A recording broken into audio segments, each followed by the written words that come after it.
So this is just laughable now. It's actually what you call a comedy act, a comedy show. These jokers. It's amazing that people go through university and college and university and come out with a degree in law, and then they get a job practicing law professionally. Look at them.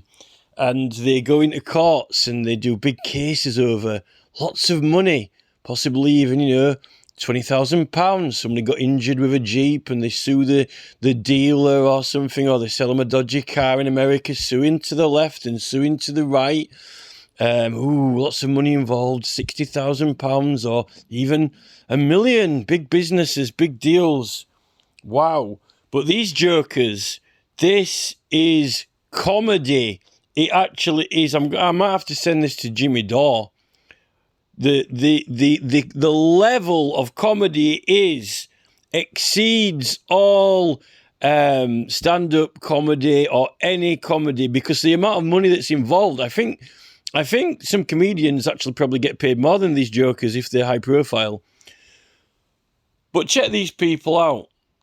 These are the people who are handling the legal argument on behalf of Atlanta City, messing around with this Stop Cop City referendum.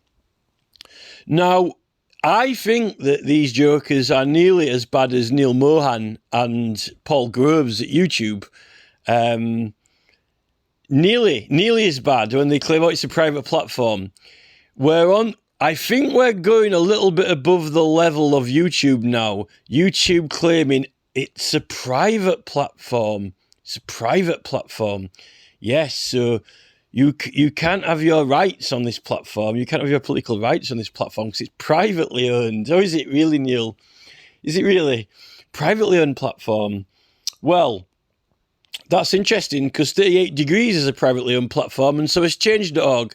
So does that mean to say that because they're privately owned, they can say, you can't have your political rights on here? Yes, but it's a petitioning website. It's privately owned though. Why would I have a petitioning website where I didn't have my petitioning rights on there? Because when you're petitioning, you get your petitioning rights. Yes, but it's privately owned. Well, I don't care who it's owned by, It's like, it's almost like you're separating your soul into it. The legislation doesn't apply because it's private. No, the legislation to smoking doesn't apply. No, it does. The legislation to smoking applies. Well, it's a private house. I don't care if it's a private house or in the public, because it's the same act of legislation that tells you what you can do in private or public or not. The private owner doesn't tell you what you can do or you can't do. The law tells you what you can do or you can't do. Tells you when the owner can do it or not. Well, what's the law for petitioning then? Let's have a look at that. Well, it tells you they can't be held to any criminals by anyone or be prosecuted or imprisoned, according to the Scottish version. This is why we need to search back through the law. Why? Because to understand and know what the First Amendment means in those words, why did they write them? What does it mean? Well, this is the thing. We have to trace it back and find out what it meant and what it means. That's why it's all about the history and the context and the surrounding terminology, which we have to read Professor Karen Bowie's paper, and we have to do some research on the Bill of Rights, Tumultuous Petitioning Act, and the rest of it. And we found our answers, particularly analysing the 1688 Bill of Rights. And the fact is, what is this bill about? The bill is all about these are your freedoms and liberties of the people. It's not about a private company, and it's not about anything else other than the freedoms and liberties of the realm. And why would you need these liberties? Because they were trying to stop us from doing things and even punishing people, right? Even trying to charge them money for submitting petitions or putting them to ridiculous rules like Lord of the Articles, or making them go through a grand jury or three justices. No, we'll get rid of all that.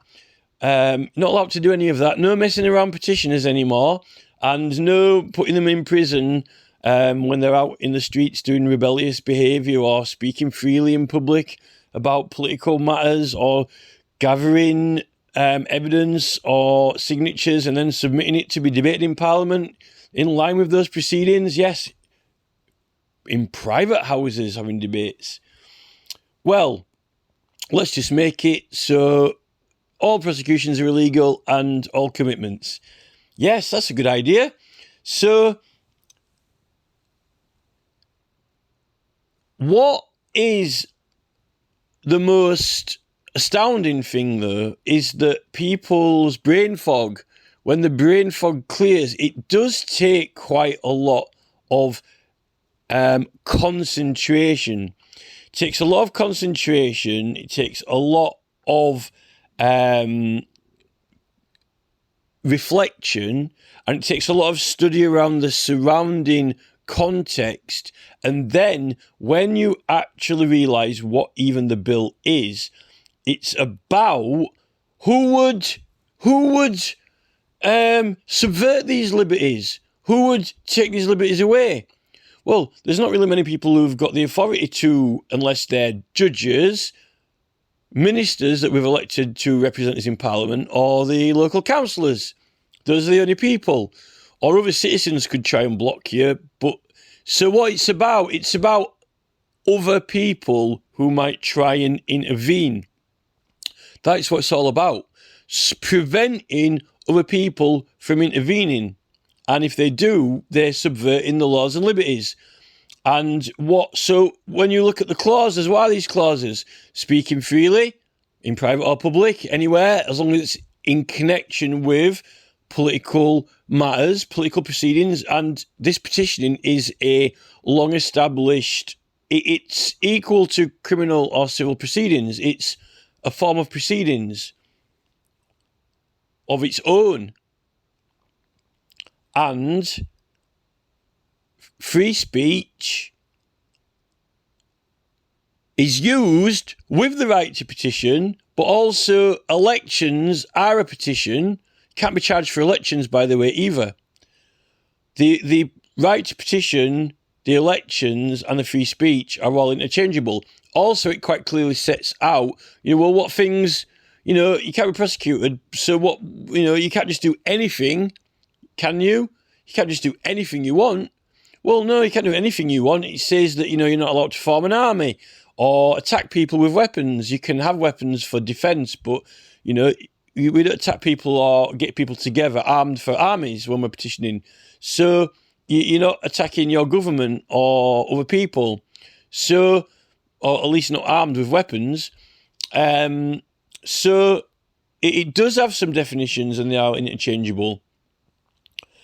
Now, what is and this is really, I really don't know how YouTube really didn't get this or, how much they're paying their lawyers.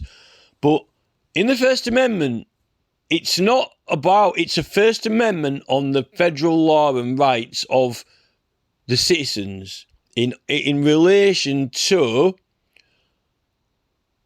being able to operate and interact with the government. And it's not state law, it's the federal law that these are the rules that all the states have to obey, because that's the point in federal law. Federal law is not some 52nd or 3rd state. Federal law is all of the states. So if federal law sets something out that you can't do, or something that you have to be able to do, then you have to be able to do it in all the states. Or else you can't do it, So free speech and petition and the freedom of the press. Why? Because you need to be able to speak freely in order to do the petitions and talk about it. Or else you wouldn't even be able to do it. And seeing as they'd advanced a little bit from the 1688 bill, another method of expression besides talking freely is writing and printing freely. And in America, it's a very big country. So what methods are there to use at that time? Well, the newspapers and printing. And it's such a big country to travel across it and around it. Even if you got pamphlets printed in Washington, I really doubt you're going to get pamphlets printed privately to distribute over the entire, 50 states of America or whatever, when there's already a well-established and connected newspaper businesses that have public notices in there, reserved rights for people to put public notices in there. You can pay to advertise if you're a business, but you're not a business when you are non-profit, because you're not making a profit. You're not making any money out of it. And newspapers definitely have free sections in them. We know that. Some of them still do. They'd used to have free sections back then for public notices. So it is the Constitution of America, the opening part of it, the First Amendment, it's all about acting politically for getting laws made and changed and being able to speak freely about it and write and print freely about it in the press. The citizens' freedom of use of the press, freedom of use of speech, and freedom of use of a political process to the government, which all combine and are used together. Because in order to do that process, you use all of them, because you have to publish it in the press, get the support, and speak about it, and then send it into government. Now, this is the thing. They had the early postal service and newspapers, and they had the wire as well, the electronic telegraph wire where you could send messages on, which was like, and then we developed onto the telephone. Now, the telephone company's private, but they can't tell you what you can and can't speak about over the telephone. And when you send a wire message, it's a personal message to someone. And when you publish in the newspaper, you're actually usually publishing to the public. And if you're addressing the public, you're addressing the people, we the people. That's who you're addressing. It's a notice to we the people. That's what it's about, we the people. You're speaking to the people with your mouth, and you're publishing something in a notice in the press to the people, and you're petitioning the government on behalf of we the people. Who else would it be about? Like I said, it isn't about a sausage shop in Wisconsin. It's not a right that gives a newspaper owner the freedom to have a newspaper, because a newspaper business is a newspaper business, but you don't need a newspaper business to have a constitution. Why would someone need a newspaper business? Wow. The freedom of the press. Wow, that's important for the newspaper owner. Now we can sell advertised widgets in it. That's important for the First Amendment of America, that everybody can petition the government, and free speech. Well, I need free speech to petition the government, or I won't be able to talk about it. And then guess what? The freedom of the press. Well, does that mean that it's Rupert Murdoch? The freedom of... We need Rupert Murdoch to have a constitution. How can the country operate? Well, what are you going to inform us about in that newspaper? Well, I've got a sale on for popcorn. Wow, the Constitution has never been as important. Advertisers have got the right to advertise popcorn in the press freely without the newspaper intervening. Unbelievable. That'll save us all. Well, it's a miracle he can have a newspaper. Wow. Well, just think that the freedom of business, the freedom to have a business. No, actually, that's not what it says. Well, if we couldn't actually have businesses, Virginia cigarettes, we wouldn't need a constitution. Freedom to have a business, a private business of, something, newspapers or cigarettes. actually, no, we could probably do without those cigarettes. But, it's important, the three, we'll group these all together. The right to petition the American government with using the right of free speech. And what's grouped in with it? Yes, the right of private businesses to exist. Why would we need those next to free speech and the right to petition? Have a cigar while I'm petitioning the White House. I'm speaking freely about it, and I can smoke a cigar at the same time. That'll really help me along. And yes, Rupert Murdoch's making $150 billion as well. That's really going to help my free speech and right, when I can't actually fucking use my free speech in his newspaper. Oh no, actually, I've got a better idea. It all makes sense now. The right to petition the government and speak freely about it and publish that in the newspaper to make sure everyone knows you're doing it and can support it. Wow! It fits together like Cinderella's slipper. Who would have fucking thought about it in the first place? Not Rupert Murdoch, not Mark Zuckerberg, not Neil Mohan, no, not Paul Groves. No, it's too perfect. Who would have thought about it? Now I'm going to write a letter and send it through the post. I'm going to tell everyone, oh no, you can't do that. It's a private postal company now. It's a private electric wire company. It's a private telephone company. Well, I can't tell anyone about anything. No, how am I going to tell people in California?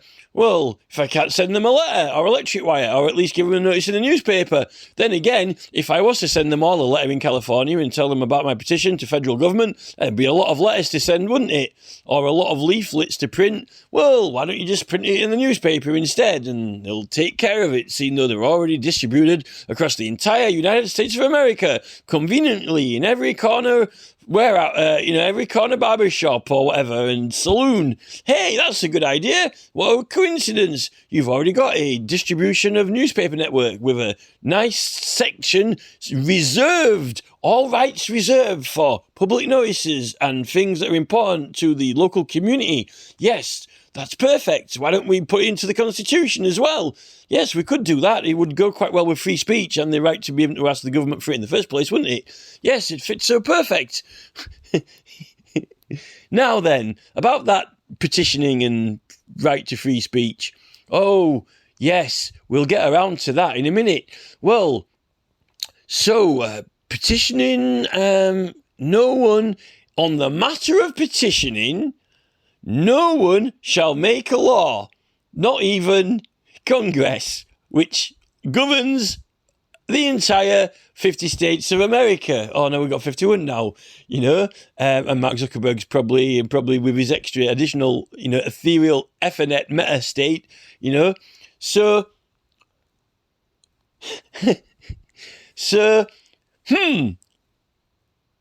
that's fair. Now, why would we say that they can't make any laws?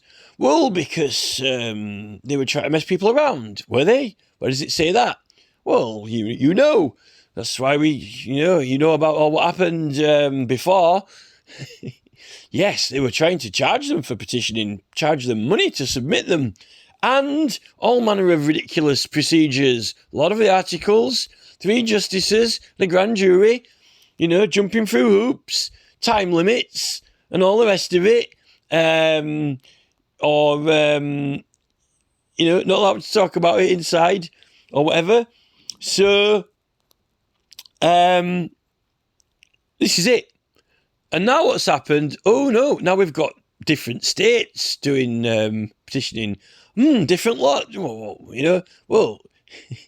So now they're making up different laws in different states. No, you're not allowed to make up any ridiculous rules for petitioning. That's why we've got the Bill of Rights. They were trying to subvert the liberties of the realm and give you ridiculous tasks like, charging you money for it and making you jump through hoops or having ridiculous, insane time limits or whatever. Well, I never, well, we'll just, how about Congress shall make no law about this? Well, yes, but here is the calling campaign of Mondurnt Mixon and Elmore, LLP. Yes, they'll have you jumping through hoops, all right, when they finish with you. Yes, well, why don't we have an injunction or some court cases? Yes, but the petition is a case. It is a legal proceeding. And guess what? What's it for? To prevent them building Cop City or whatever else they want to stop. Isn't that an injunction itself? Yes, it is an injunction from the people against their local government. Interesting. Well, if it's an injunction, then, aren't they, going to get what they're asking for? Well, yes, they should really, but what about, while they're waiting, what's happening against what they're objecting against? Well, why don't you write it in the petition, a special clause that says, you agree to this or whatever? That's part of the case. What if they don't agree to it? Well, who's signing this petition? 10,000 people say yes, and counting as it's accumulating signatures as they are being gained. This is it. No, we'll get some wacky lawyers to intervene through various cases, bouncing around left and right. And then what do you end up with? Well, this is what we've ended up with. So we've got a protected process that is protected for a reason, yet we still seem to have lawyers and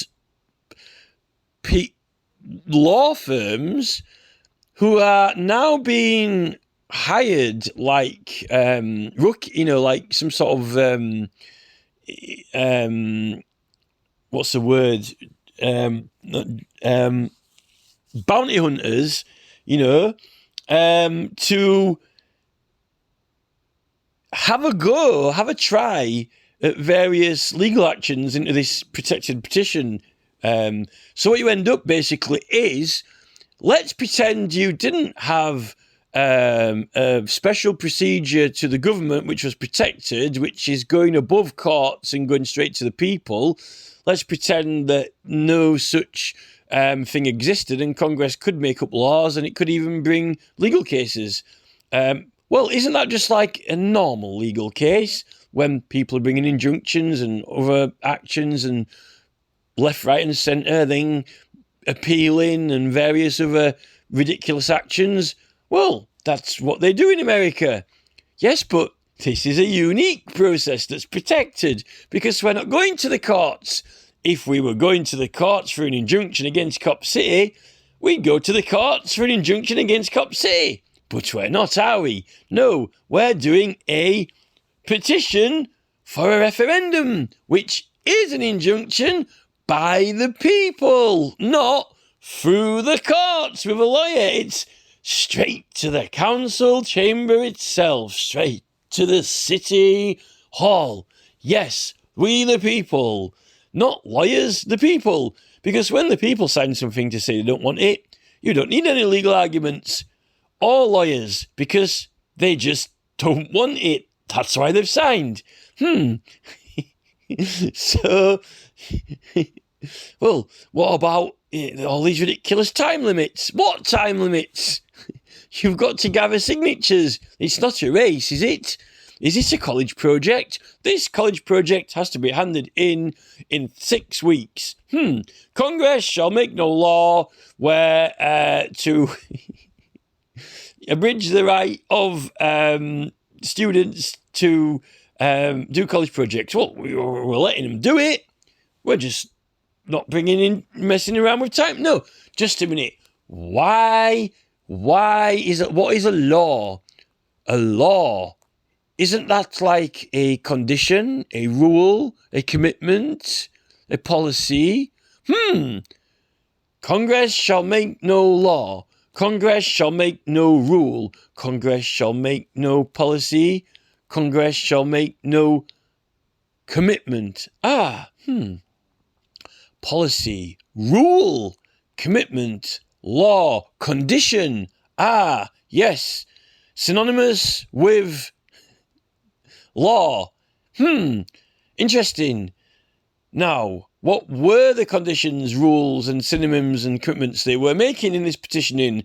Well, charging them money for doing it, or making them go through a lot of the articles, or making it be checked by a grand jury, or limiting the number of people who can even sign, or limiting the number of people who can come together. Various tricks and cons. I see. Tricks and cons. Why would they do that? Well, to try and deter them, make it harder, put them off. I see. So now, I'm even charging them with criminal offences. Now, so let's just catch it all in one. Cannot be held to any commitments or prosecuted or imprisoned whatsoever. That's good. I like it. And also free speech. We like this law. Let's have it in the First Amendment of America. Yes. Congress we're going to form a constitution which all states must comply with. Yes. And in their local affairs as well. That would be useful, wouldn't it? Yes. I mean, why else? Well, it's just for the citizens when they're petitioning federal law. But there aren't really that many federal laws, really, are there? Well, what about state law? Well, how about this then? Senator Rand Paul and his council in Kentucky now make up a new state law that no one shall be allowed to petition federal government. There you go. Signed, sealed, delivered. Amazing! Brilliant! Now you cannot petition the White House. But what would we be petitioning the White House over?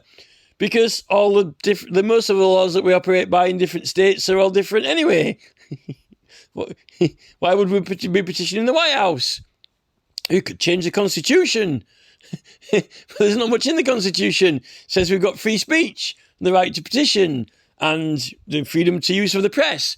But what would you be using those for? Well, not to possibly remove those rights. Well, actually, no. Can we use them in? Well, it's the law of America. So I can also use these laws, which are federally protected, to also use them in my state. Well, yes, it is the United States after all. Interesting. Well, that would be useful if I wanted to, ask for some help from another state. Yes, but, the other state can't ask you for help in your state. Well, actually, apparently they can. Anyone can collect signatures, but they just can't sign petitions. So we could, ask Texas to come over and help us, do some petition canvassing in Florida for a weekend. Get them all to come over like Burning Man. Well, they could do that.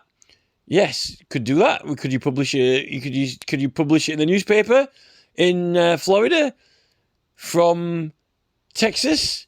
Ooh, apparently not. Apparently it's a private newspaper. They don't want you to do that. Don't be ridiculous. Anyway, it said apparently anyone can help. This is it. But anyway, so this whole YouTube thing is massive. Private newspaper with a special has always had that special section in it since as far back as we can remember.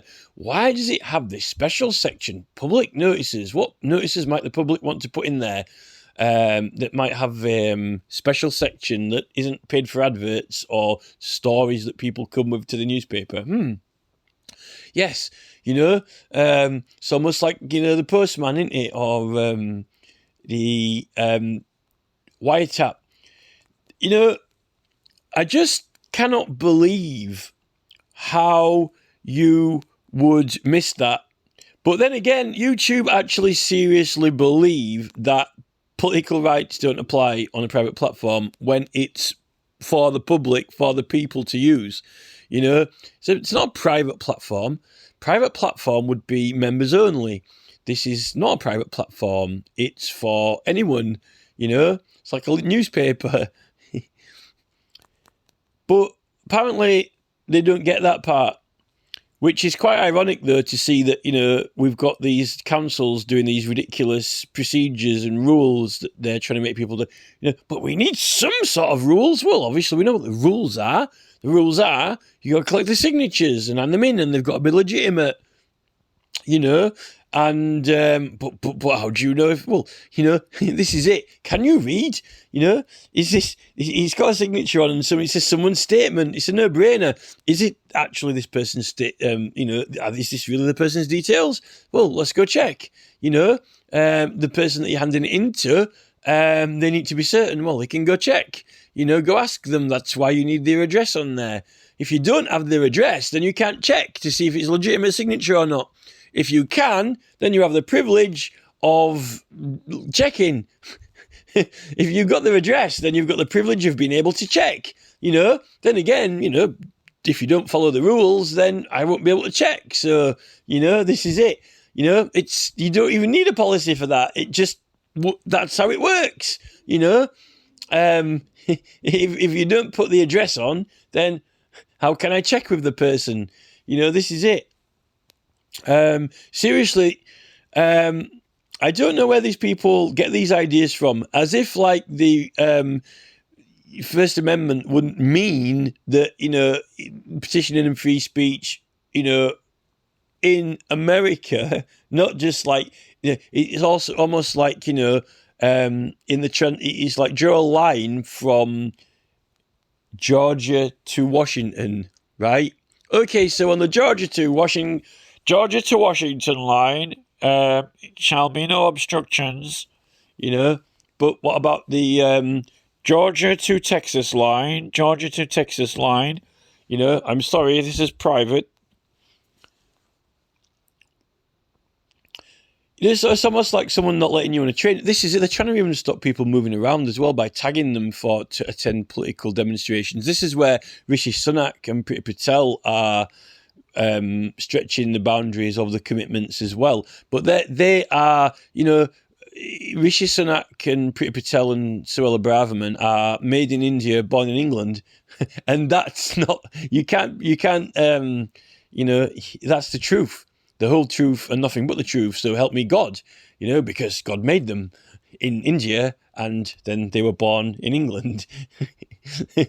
Although they're becoming more and more English, I think they're understanding these laws more and more and more, Every generation gets these laws and starts to understand them a little bit more clearly. Oh no, just a minute. Every generation that's born seems to be forgetting them and not understanding these laws, and they seem to be getting more foggy and misty and unclarified. Yes, that's because of all the burgers you've been stuffing down you.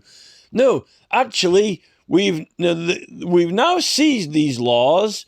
The private enterprises of America and BlackRock Vanguard are now seizing these rights for ourselves. These are our platforms, and we have the right to use our businesses for whatever we want. And tough. I thought it was we the people, not we the enterprise, or we the corporation. We the corporations of America now write our own new constitution that no citizens of the United States shall have any rights at all whatsoever. And now, only the corporations and enterprises of America have the rights. We, the LLCs, hereby do solemnly declare that these are the rights of the enterprises and not the rights of the people. Private rights for private businesses. Private rights for private businesses. I like that. Stick it at the top on the First Amendment. Private rights for private businesses. No, just a minute. These are the people's rights.